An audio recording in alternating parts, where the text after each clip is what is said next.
Let's go. Mee haa eegalu. Akkuma baratame jechoota afaan Ingiliffaatiin yeroodhaa gara yerootti hedduminaan fayyadamnu jechoota muraasa guyyaa har'aas ni ilaallaa jechuudha. Mee sana duraa afaan Ingiliffaatiin nama tokkootiin har'aaf asumatti nu haa gahu. Har'aaf asumatti nu haa gahu hojii hojjechaa jirra yoo ta'e, haasa'aa jirra yookiis mari'achaa jirra yoo ta'e, whatever it is, har'aaf asumatti nu haa gahu jechuu yoo barbaanne afaan Ingiliffaatiin maal jennaa? Can try. Eenyutu yaaluu danda'a? Great. Call it jedhame waamuu jechuudha. Call it a day. Guyyaa waamuu kana jechuun let's call it a day jechuun mee guyyaa haa waamu jechuu osoo hin taane guyyaa keenya kanarraa dalagaa sana yookiin marii sana yookiin waan sana asumatti haa dhaabnu yookiin nu haa gahu jechaa jirraa jechuudha. Let's call it a day jechuun har'aaf asumatti nu haa gahu. Har'aaf asumatti haa dhaabnu kanumaan nu haa gahu jechaa jirraa jechuudha. Let's call it a day. Ani baay'een dadhabeera. Ani baay'ee dadhabeen jira. Kanaaf har'aaf asumatti nu haa gahu. Har'aaf asumatti nu haa gahu jechuu yoo barbaanne afaan Ingiliffaatiin maal jechuu dandeenya? I'm so exhausted or I'm so tired. Let's call it a day. I'm so tired. Let's call it a day. Jechuu ni dandeenya jechuudha. I'm so exhausted yookiin I'm so tired jechuun baay'een dadhabeera jechuudha.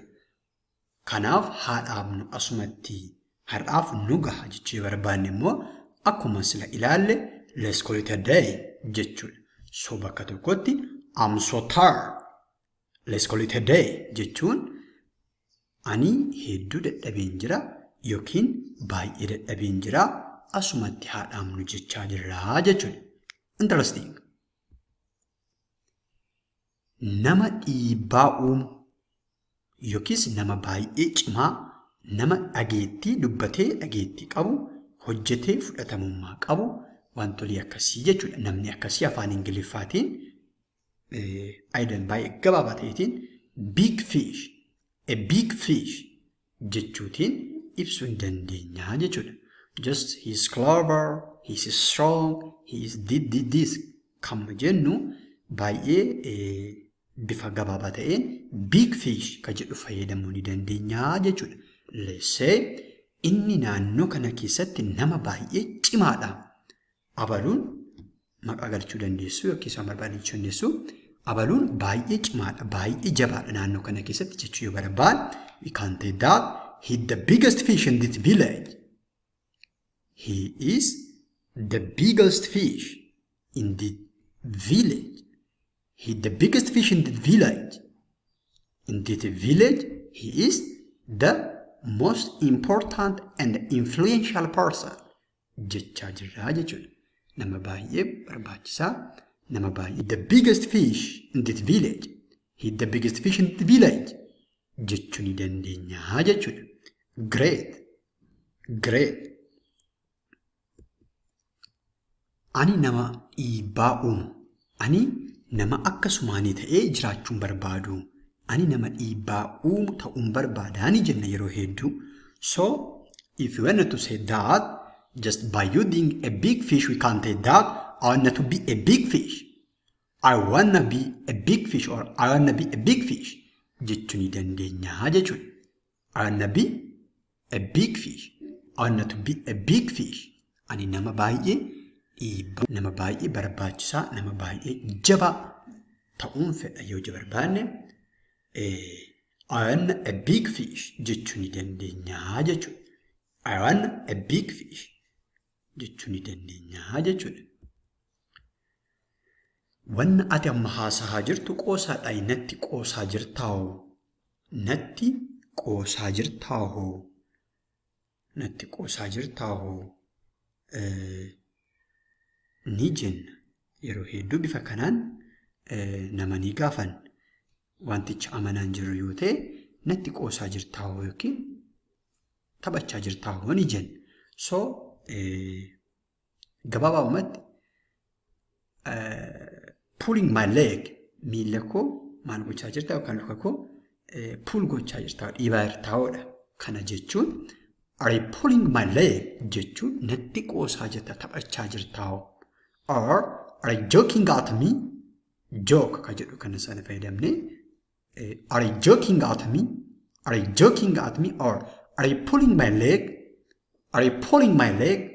Jechuu ni dandeenya jechuudha. Natti qoosaa jirtaa'oo taphachaa jirtaa'oo qoosaa jirtaa'oo jechuu barbaan are you pulling my leg or natti qoosaa jirtaa'oo?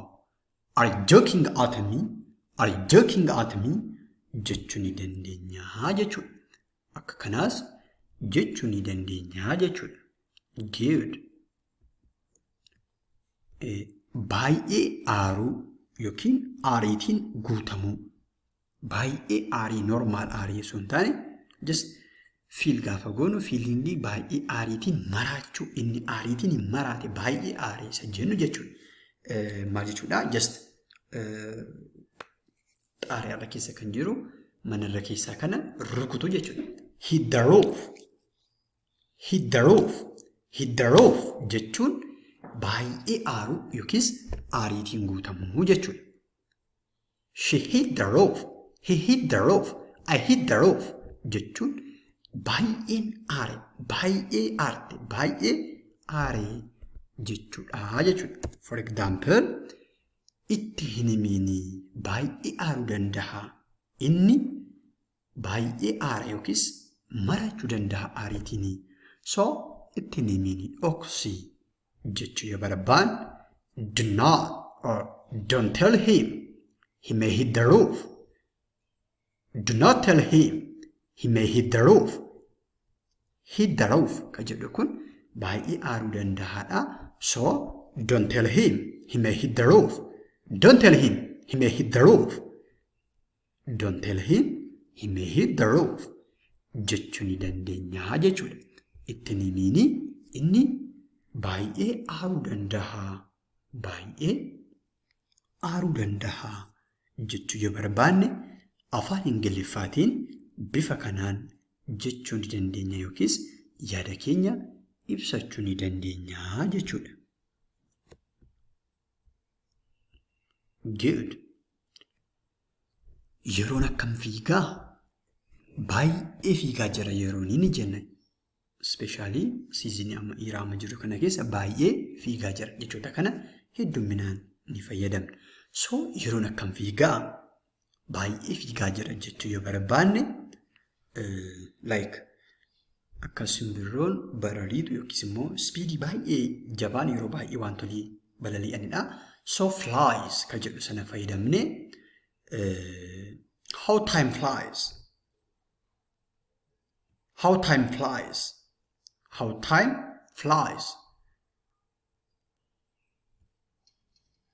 Baay'ee kan fiigu jechuudha. Baay'ee fakkeenyaaf erga wal agarree nama tokko faana baay'ee tureera yoo ta'e baay'ee tureera garuu nuyi yeroo dhiyeenyuma waan wal agarree wayii nutti fakkaate erga wal agarree baay'ee tureera yeroon akkam fiigaa jechuu ni dandeenya. Long time no see. How time flies. Long time no see. How time flies. How time flies. Jechuu ni dandeenya jechuudha. Akka kanaa ni jennaa jechuudha. Yeroon fiiguu jechuun maal jennee? Time flies ka jedhu sana yeroon fiiguudha jechuudha. So how time flies yoo jennu yeroon akkam fiigaa? Long time no see. Erga wal agarree baay'ee tureera fakkeenyaaf jechuudha.